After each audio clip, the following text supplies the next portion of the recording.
Morning all, beautiful autumn morning here in Ireland, and I've had this beautiful bike for a year now. It doesn't feel like it because I've still only done 1,000 kilometers on it, so to celebrate I'm going to go out for a spin. Hop on the back and enjoy the ride.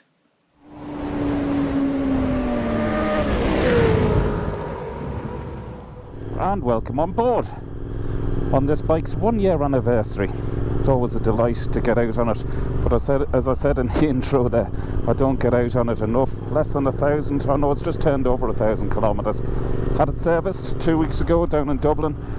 Very basic service because, well, let's face it, it's quite a basic bike. So it was just oil and filter service, everything else checked, of course, but nothing untoward.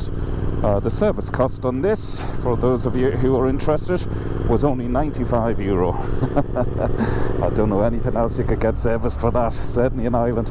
Can't even get the lawnmower serviced for that once a year. Cost me more than that. Anyway, it's always a joy to be out on this bike. And I've just got splattered with leaves falling off the trees, so you can tell we're in deepest autumn now. I'm not going too far today anyway. And the first thing I have to tell you is that really I've changed very little about the bike, apart from, well, the most significant thing I've changed is, these are new road signs, bear with me, it says stop in every direction.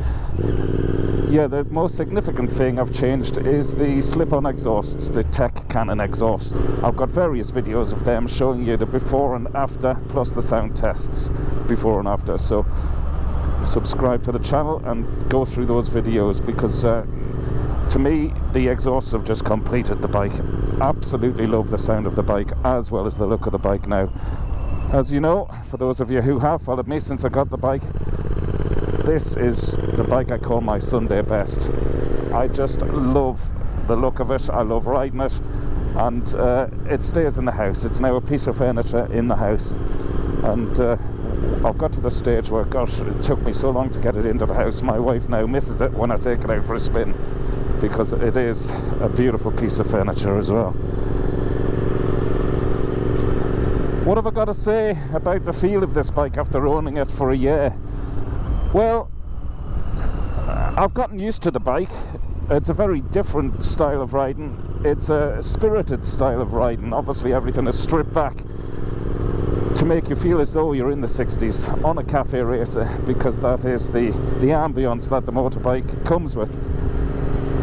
And I absolutely love riding it. The airflow is really smooth, so this little windscreen at the front, which was an add-on, it does do quite a bit in smoothing out the buffeting which I was getting from the air just hitting the two dials. So it's really smooth, that air, and the riding position, to add to that smooth airflow, you feel as though you're in the moment, if you know what I mean by that. Your body is soaking up the air, and indeed that's why today I've even got the visor up on my helmet and I'm wearing sunglasses, motorbike sunglasses, which I got off Amazon for about a tenner. It's got the foam padding around so the airflow doesn't go into my eyeballs as such. But I love this style of riding when I'm in the mood for it, of course. You know, just the gentle air hitting you, and that's another reason I don't go stupid speeds on this. It's not about that on a bike like this. I've ridden some crazy bikes of late, notably the Aprilia Tuono V4 factory. That was mental. So quite often it's lovely just to come back out on a bike like this and appreciate what motorcycling is for, especially in an area like this, the beautiful Irish countryside, which I'm fortunate enough to live in. Would I change anything else about the bike? If the truth be known, there's only one thing I'd change, and I'm going backwards because I changed it in the first place. It's the single seat. It was a cheapie I bought off eBay.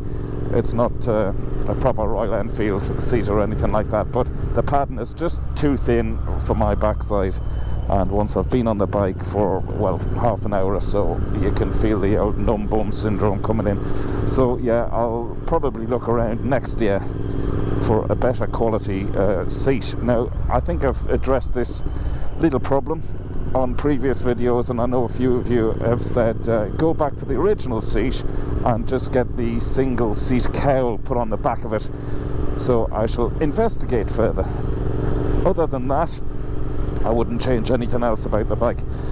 You might have seen from me riding other bikes, and even when I take out a bike on a review for the day, I have a quad lock phone mount on, well, every other bike, and that's one thing I refuse to do on this bike. I just love the fact this is basic motorcycle riding, as it should be, as it was meant to be with this bike, and I'm going to keep it that way. So even though I've got my phone in my pocket for emergencies, I will never place it on the dashboard as such. I just love the basic ride and appreciate everything that this bike brings me back to in terms of nostalgia. I do love the sound of the slip-on pipes, and once again, thanks to the Missenden Flyer for recommending them to me. That was brilliant, because they were very affordable. They were something like 250 quid sterling. I mean, I was looking at other slip-ons for 3 times that price, so I'm just delighted with the sound. The baffles are out, of course, because it's a much better sound, and we don't have the legislation or the restrictions here in Ireland as you might do in your country, wherever you're watching this video from. Look at this scenery though. It's my favourite time of year, actually. Until I got back into biking only last year, I always love the smells and walking in autumn, and the scenery, of course, but it's enhanced even greater by being out on this bike. When I took it down to Dublin last week, I had it in the back of my makeshift motorcycle trailer, which is an old battered and bruised horse box just with a wheel chock in the back. But it does a great job because people can't see inside the horse box, so they don't know what sort of merchandise you're carrying in terms of this beautiful bike. So it would stop prying eyes. That's my thinking behind it. But the back of the horse box at the top is open, obviously, to let the airflow in for a horse, and for some reason it sucked in all of the rain on my way down to Dublin. So even though you might not be able to see it on this video today, the chrome has just got rain marks everywhere. So I'm going to spend the afternoon today washing this bike. And again, those of you who followed me for a while will know I'm as passionate about keeping my bikes clean as I am riding them. Seen a few other videos recently with this bike from other motor vloggers, and one of the things I'm pleased I did was to change out the mirrors. These are the official Royal Enfield handlebar mirrors, and I love them. I just think they add so much. I had very stupidly put some black electrician's tape on the front of the headlamp just to give it that, you know, cross effect. Again, one of those 1960s looks.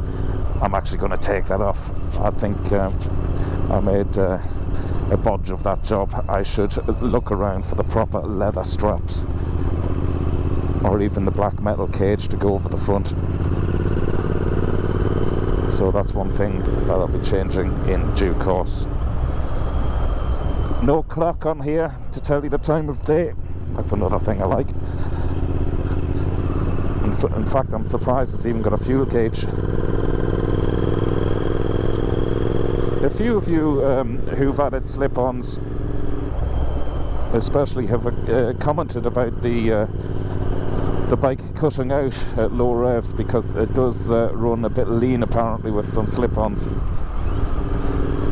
I know you can get it set up correctly, but I haven't had that problem, so until I do have that problem, I won't be addressing it. My bike runs perfectly, it's never cut out, well, not unless I stall it, pulling off.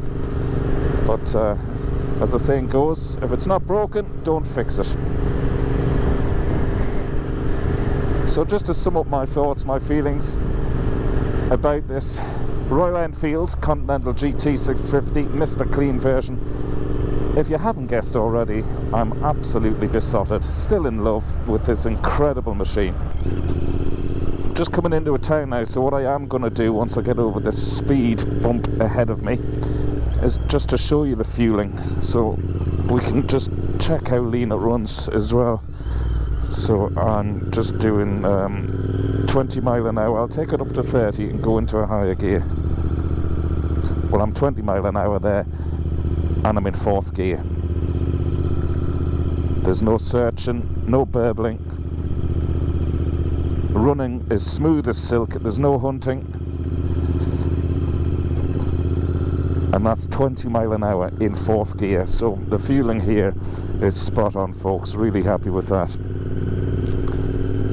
For those of you wondering, this is a little town called Shercock in County Cavan.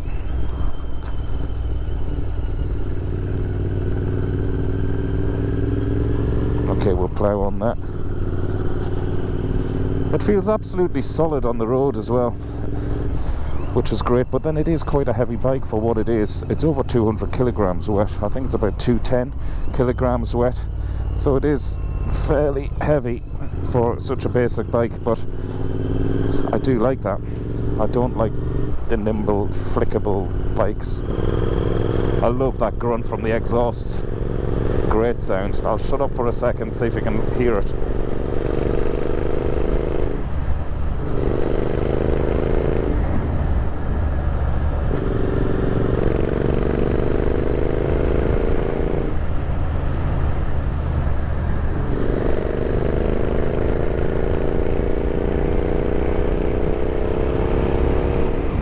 That's wonderful.